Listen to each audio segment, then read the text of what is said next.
Welcome back. Other part of the conversation corner. Just switch chairs.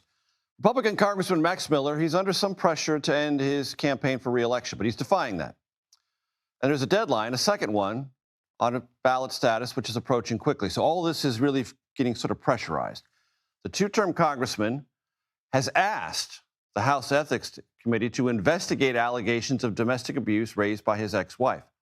House Speaker Mike Johnson told Politico that there's a process now, and he wants that process to play out. But he said those allegations are serious. CBS News contributor Marc Caputo joins me now, White House reporter for Axios.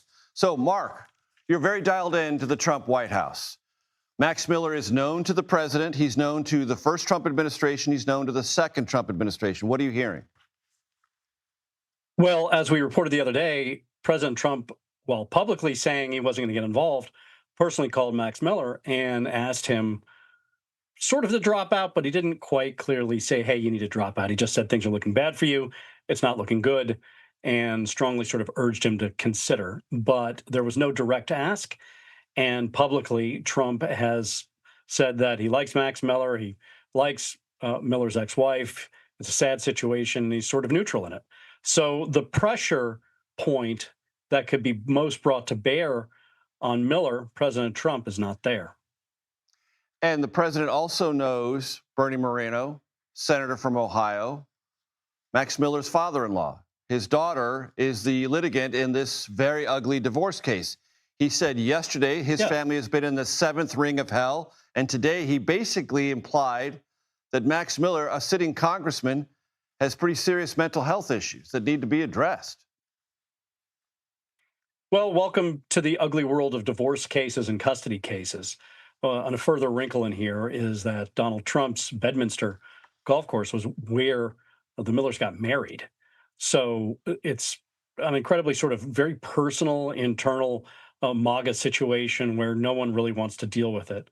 Now, there are voices in the White House and in Trump's political operation that wanted the president to have talked to other reporters about trying to get Max Miller out of the race. But our best understanding of Miller's thinking here is that he believes that if he quits, he looks guilty. He says he's not guilty, and therefore he's going to stay in and fight. It's the only place that sort of affords him a clear bully pulpit. You know, nothing makes someone sort of less interesting or less quotable than being former Congressman Max Miller. Well, he's probably not going to be quoted that much and spoken about that much, and people are going to say, well, he resigned amid pressures that he allegedly beat his wife and allegedly beat his or hurt his child. So he's staying in for that very sort of personal reason. There are a lot of Republicans who think that as a result, Miller is being too personal about it and not thinking about the broader party. So let's talk about Chuck Edwards from North Carolina, Republican, accused by the House Ethics Committee this week of persistent, unprofessional, and inappropriate conduct toward female staffers, sexual harassment, hostile workforce. He was defiant for about a day. Then at about, I think it was 3:23 a.m. this morning, posted on social media, he was not going to seek re-election. So defiance can sometimes evaporate. It can. In Edwards' case, he has text messages. This is a 65-year-old guy who's been married for a long period of time, where it's quite clear he was engaging in or wanting to engage in inappropriate relationships with younger women in Las Vegas and the like. And, they're pretty, in the most sort of raw and basic term, pretty pathetic messages for a man his age, a married man. And so I think he, to your point, at 3:23 in the morning, realized that this just wasn't worth it at this stage of his life and has called it quits. Max Miller's a much younger guy, and this is a very personal fight for him. It's a custody fight, a divorce case, and so the dynamics between the two are very different.